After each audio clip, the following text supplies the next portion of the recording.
Assalamualaikum warahmatullahi wabarakatuh. Perkenalkan, nama saya Aura Saidatul Mitra dari Prodi Teknik Telekomunikasi kelas T0701 dengan NIM 10108240035, di mana pada hari ini saya akan mempresentasikan penyelesaian soal mengenai Wien-Bridge Oscillator beserta hasil simulasinya menggunakan software Multisom. Untuk soal yang pertama, yaitu jelaskan syarat atau kriteria apa yang harus dipenuhi oleh sebuah rangkaian elektronik bisa berosilasi. Yaitu yang pertama, ada total pergeseran fasa pada loop harus 0 derajat atau 360 derajat sehingga sinyal umpan balik sefasa dengan sinyal masukan. Untuk yang kedua, yaitu nilai loop gain atau A beta harus sama dengan 1. Jika A beta kurang dari 1, maka osilasi akan mengecil dan akhirnya hilang. Sebaliknya, jika AB lebih besar dari 1, maka amplitudo akan terus membesar hingga mengalami distorsi. Oleh karena itu, agar osilasi terus stabil, A beta harus sama dengan 1.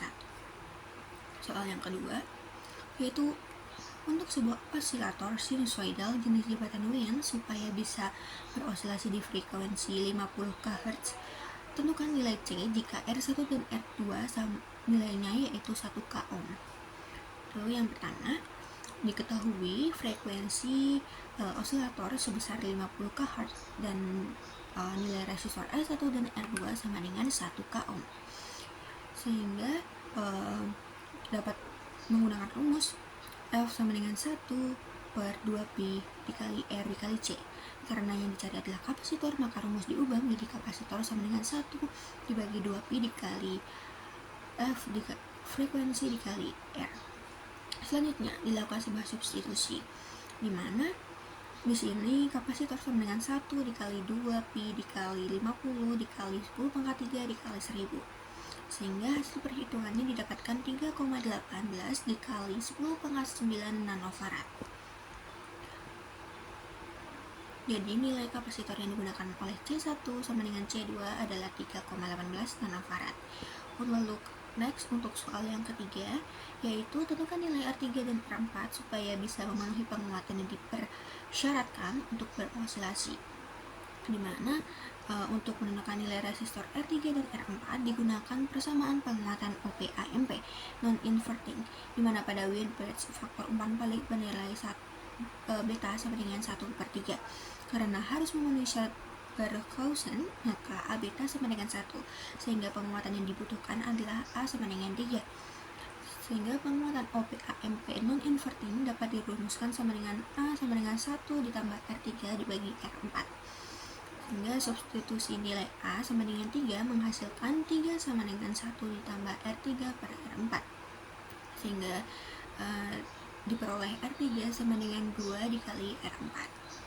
Nah, next untuk ke simulasinya, pada simulasi digunakan R3 sama dengan 2,2 k ohm dan R4 sama dengan 1 k ohm, sehingga penguatan mendekati nilai yang dibutuhkan agar osilator dapat bekerja. Oke, berikut untuk rangkaiannya. Berikut adalah rangkaian Wien-Bridge Oscillator yang dibuat pada Multisom, di mana komponen utamanya yaitu ada OP-AMP A741, lalu rangkaian Wien-Bridge yang dibentuk oleh R1, R2, C1 dan C2. Nah, di mana bagian ini berfungsi sebagai jaringan umpan balik positif sehingga menentukan frekuensi osilasi. Selanjutnya ada R3 dan R4 untuk membentuk umpan balik negatif yang berfungsi mengatur penguatan OP-AMP agar sesuai dengan syarat Barkhausen. Dan OP-AMP diberi satu daya sebanyak 12 volt dan minus 12 volt. Sedangkan output rangkaian dihubungkan ke osiloskop untuk melihat bentuk sinyal yang dihubungkan. Lalu dari saat kita merancang osiloskop dapat dihasilkan gelombang berikut, di mana berdasarkan hasil simulasi pada osiloskop terlihat bahwa rangkaian menghasilkan gelombang sinus. Hal ini menunjukkan bahwa rangkaian telah berhasil berosilasi. Gelombang sinus yang dihasilkan menandakan bahwa rangkaian Wien-Bridge Oscillator bekerja sesuai teori, di mana penguatan OP-AMP dan jaringan RC telah memenuhi syarat osilasi sehingga sinyal dapat dipertahankan secara kontinu. Mungkin segitu saja yang dapat saya sampaikan. Wassalamualaikum warahmatullahi wabarakatuh.